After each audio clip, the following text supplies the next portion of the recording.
station at sa mga oras na po na ito ay nasa loob po ng police station ang missing bride na si Shera Diwan. Kasama na po niya yung kanyang fiancé na si Mark, ganun din po yung kanyang kuya at kasalukuyan po silang kinakausap ng otoridad from Season Police Station at nariyan din po yung mga personnel from PCTV.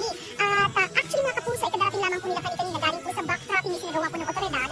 Sila po ay may mga bayan po silang pinuntahan na ayon po sa akin na po ang impormasyon ay ito po yung mga lugar na pinuntahan o napuntahan ng missing bride na si Shera nang siya po ay mapadpad dito po sa probinsya ng Pangasinan. Actually mga kapuso ay nakausap din po natin yung kanyang fiancé at sinasabi nga po niya na kaninang umaga daw ay nag-ring po yung phone mismo ni Shera na hawak-hawak po ng kanyang fiancé ni Mark. At nang sagutin nga po niya yung cellphone ay boses po ni Shera yung kanyang narinig at nakumpirma nga po niya na yun nga po yung kanyang fiancé kung kaya nakipag-ugnayan siya kaagad sa QCPD at nalaman nga po nila na siya ay nandito mismo sa Season Police Station kaya sila po dumiretso na dito po sa probinsya ng Pangasinan. At hindi pa po masyadong malinaw kung paano napadpad si Shera dito po sa probinsya ng Pangasinan. Patuloy po yun na iniimbestigahan ng otoridad pero ang mahalaga daw sa ngayon ayon po sa kanyang fiancé at maging sa pamilya ni Shera ay nahanap na po siya, natagpuan na po siya at kasama na po nila ngayon si Shera.